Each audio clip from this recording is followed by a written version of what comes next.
வணக்கம் நண்பர்களே. வாழ்க்கையில் அனுபவத்துக்கு நாம் ரொம்ப இம்பார்ட்டன்ஸ் கொடுக்கணும்.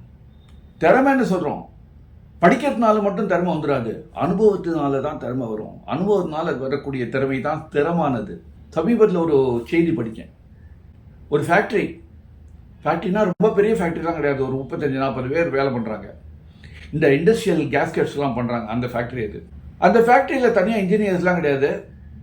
இந்த ஓனரே இன்ஜினியர் தான். அதனால் அவரே இந்த ப்ரொடக்ஷனுக்கான இன்ஸ்ட்ரக்ஷன்ஸ் எல்லாம் கொடுத்துருவார். ஸோ ஒரு 35-40 பேர் ஒர்க் பண்ணுறாங்க. அது பாட்டு நல்லா ஓடிட்டுருக்கு. அந்த ஒர்க்கர்ஸுக்கு நல்ல சம்பளம் கொடுக்குறாரு. அவர் முடிஞ்ச அளவுக்கு நல்ல சம்பளம் கொடுக்குறாரு. நல்லா தான் ஓடிட்டுருக்கு. அந்த ஃபேக்ட்ரிக்கு மாதத்துக்கு 2 தடவையோ 3 தடவையோ ஒருத்தர் வருவார். அவர் சும்மா எல்லா மிஷின்ஸ் பக்கத்துலேயும் நின்று வேடிக்கை பார்க்குற மாதிரி வேடிக்கை பார்ப்பார். அவர் திடீர்னு ஏதோ வேலை பண்ணுறதா பாலா காட்டுற மாதிரி ஏதோ ஸ்க்ரூவை கட்டுவார், மாட்டுவார். அப்புறம் அவர் பாட்டு கிளம்பி போயிடுவார். மாதத்துக்கு 2-3 தடவை வருவார். ஒரு ஹாஃப் டே இருப்பார் ஃபேக்ட்ரியில்.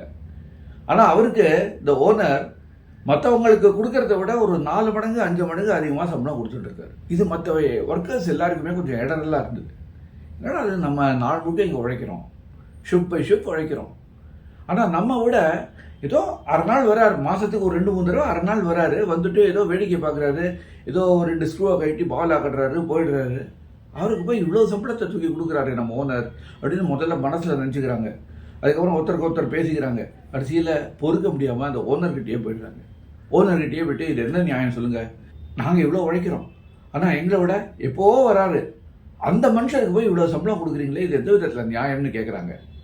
உடனே அந்த ஓனர் இருக்காரு, அந்த ஃபேக்ட்ரி ஓனர், அவர் சொல்கிறார், இப்போ நான் ஒரு கதை சொல்கிறேன், அந்த கதையை கேளுங்க, அதுக்கப்புறம் நீங்கள் கேட்ட கேள்விக்கு எல்லாத்துக்கும் நான் பதில் சொல்கிறேன் அப்படின்னாராம். அந்த கதை இதுதான். ஒரு கப்பல், முரட்டு கப்பல், திடீர்னு அதில் ப்ராப்ளம் வந்துடுது. அதாவது இன்ஜின் ஸ்டார்ட் ஆகலை. அங்கே உள்ள இன்ஜினியர்ஸ்லாம் ரொம்ப ட்ரை பண்ணுறாங்க, ஆனால் முடியல. இன்ஜின் ஸ்டார்ட் பண்ணவே முடியல. என்ன பண்ணுறதுனே தெரியல. அப்போ அந்த கப்பலோட ஓனர் அவருக்கு திடீர்னு ஒரு ஐடியா ஸ்ட்ரக் ஆகுது. அதாவது அந்த ஊரில் ஒரு மெக்கானிக் இருக்கார். அப்புறம் எப்படின்னா 30-40 வருஷம் கப்பல்லையே போய் அவ்வளோ அனுபவம் உண்டு அவருக்கு. அவருக்கு இன் அண்ட் அவுட் எல்லாம் தெரியும். அவரை கூப்பிட்டு பார்க்க சொன்ன என்னன்னு நினைக்கிறார். உடனே இன்ஃபர்மேஷன் கொடுத்து அவரை வரவழைக்கிறார். அவரும் ஒரு சின்ன டூல் பாக்ஸோடு வந்துடுறாரு. என்ன ப்ராப்ளம்னு கேட்குறாரு. அது போல் இன்ஜின் ஸ்டார்ட் ஆகலை சார். இன்ஜின் ஸ்டார்ட் ஆகலையா? அவர் இன்ஜின் ரூம் ஃபுல்லாக சுற்றி பார்க்குறாரு, A to Z எல்லாம் பார்க்குறாரு. அதுக்கு கிட்டத்தட்ட ஒரு மணி நேரம் ஆகுது. அதுக்கப்புறம் டூல் பாக்ஸ்லேருந்து சின்ன சுற்றி எடுத்து ஒரு குறிப்பிட்ட இடத்துல போய் தட்டுறாரு. தட்டிட்டு இப்போ ஸ்டார்ட் பண்ணுங்கன்னு இன்ஜின் ஸ்டார்ட் பண்ணுறாங்க. ஸ்டார்ட் ஆகிடுது. எல்லாருக்கும் ஆச்சரியம், நாங்கள் எவ்வளோ ட்ரை பண்ணோம், ஸ்டார்ட் ஆகலை. ஆனால் இவர் சுற்றி எடுத்து ஒரு இடத்துல தட்டினார், ஸ்டார்ட் ஆகிடுது அப்படின்னா எல்லாருக்கும் ரொம்ப சந்தோஷம். அவ்வளோதான், இனிமேல் நம்ம கப்பலை சேல் பண்ணலாம்னா அவங்களுக்குலாம் ரொம்ப சந்தோஷம். அந்த மெக்கானிக்கும் கிளம்பிடுறாரு. கிளம்பிட்டு ஒரு வாரம் கழிச்சு அந்த கப்பல் முதலாளிக்கு $20,000 ஒரு பில் அனுப்புகிறார். அந்த பில்லை பார்த்த உடனே கப்பல் முதலாளிக்கு அதிர்ச்சி. இது $20,000? வெறும் சுற்றியால் ஒரு இடத்துல தட்டினார், அதுக்கு போய் $20,000 அப்படின்னு அவருக்கு அதிர்ச்சி. நேராக அந்த மெக்கானிக்கு ஃபோன் பண்ணுறாரு. ஃபோன் பண்ணிவிட்டு, என்னங்க இது $20,000 நீங்கள் பில் அனுப்பிச்சிருக்கீங்க, வெறும் சுற்றியால் தட்டினீங்க அவ்வளோதானே, இதுக்கு போய் $20,000 அப்படின்னு கேட்குறாரு. அப்போது அந்த மெக்கானிக் சொல்கிறாராம், நான் சுற்றியால் தட்டினத்துக்கு வெறும் $2 தான் ஃபீஸு, ஒத்துக்கிறேன். ஆனால் நான் எங்கே தட்டണം அப்படின்னு நான் என்னுடைய அனுபவம் சொல்லித்தல, அந்த அனுபவத்துக்கு தான் $19,998 அப்படின்னாராம். இந்த கப்பல் முதலாளிக்கு புரியல. அப்போ அந்த மெக்கானிக் சொன்னாராம், எங்கே தட்டணும், எங்கே தட்டினா சரியாகுங்கிற அந்த அனுபவம் இருக்கே, அது லேஸ் லெவலில் 30-40 வருஷ அனுபவத்தில் தான் எனக்கு கிடைச்சிது. அந்த 30-40 வருஷம் இந்த அனுபவம் கிடைக்க நான் எவ்வளோ கஷ்டப்பட்டிருப்பேன், எவ்வளோ அவமானப்பட்டிருப்பேன், எவ்வளோ டார்ச்சர்களை நான் அனுபவிச்சிருப்பேன். இதெல்லாம் மீறி இந்த அனுபவம் எனக்கு கிடைச்சிருக்கு. அதுக்கு நீங்கள் ஃபீஸ் கொடுக்க வேண்டாமா? அதுக்கு தான் இந்த $19,998, இந்த $2 வெறும் சுற்றியை வச்சு தட்டினதுக்கு அவ்வளோதான் அப்படிங்கிறானா. இந்த கதையை சொல்லிட்டு இந்த ஃபேக்ட்ரி ஓனர், அதான் இந்த இண்டஸ்ட்ரியல் கேஸ்கெட் ஃபேக்ட்ரி ஓனர் ஒர்க்கர்ஸை பார்த்தாராம். அந்த மெக்கானிக் சொன்னதை கேட்டிங்க தானே, அனுபவம் சார், அனுபவத்துக்கு தான் அவர் அந்த $19,998 ஃபீஸாக கேட்டிருக்காரு. இப்போ நம்ம ஃபேக்ட்ரிக்கு ஒருத்தர் வந்துட்டு போகிறார் சொல்கிறீங்களே, அவர் லேசுப்பட்ட ஆள் இல்லை.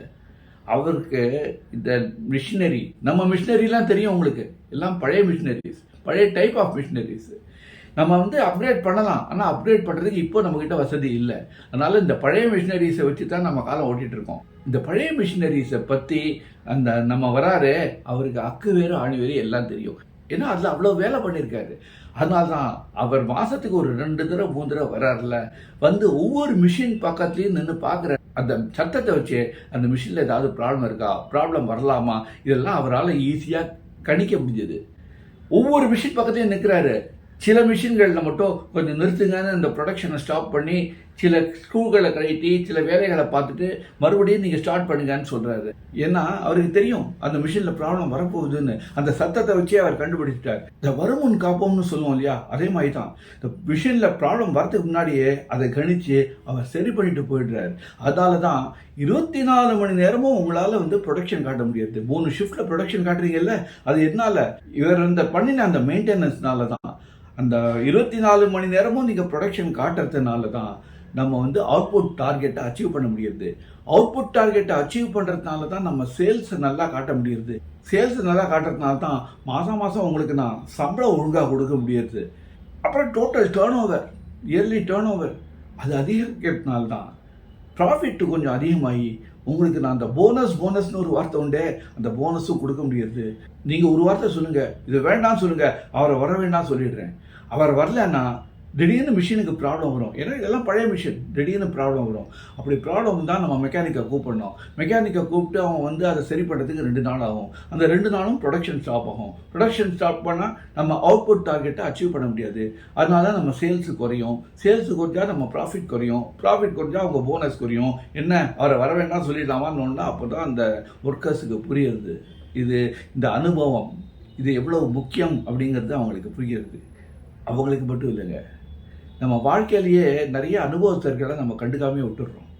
நிறைய அவங்களுக்கு இருக்கிற அனுபவத்தை நம்ம வீட்டிலேயே பாருங்களேன்.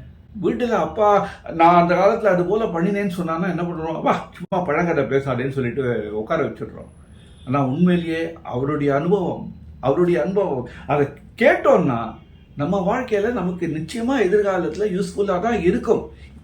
உடனே யூஸ்ஃபுல்லாக இல்லைனாலும் ஏதாவது ஒரு வகையில் அது யூஸ்ஃபுல்லாக இருக்கும். இதை நான் அனுபவிச்சிருக்கேன். ஏன்னா எங்கள் அப்பா சொல்கிற பல விஷயங்களை நான் கேட்டிருக்கேன். அது எனக்கு வாழ்க்கையில் பல இடங்களில் உதவி இருக்குது. இதே மாதிரி வெளியிலையும் சரி வீட்டிலையும் சரி இந்த அனுபவத்துக்கு நம்ம முக்கியத்துவம் கொடுத்துட்டாலே வாழ்க்கையில் நிறைய முன்னேற்றங்களை பார்க்கலாம். மறுபடியும் இன்னொரு இன்ட்ரெஸ்டிங்கான விஷயத்தோடு உங்களை சந்திக்கிறேன். அது வரைக்கும் உங்ககிட்ட விடைபெறுவது உங்கள் SL நானு. வணக்கம்.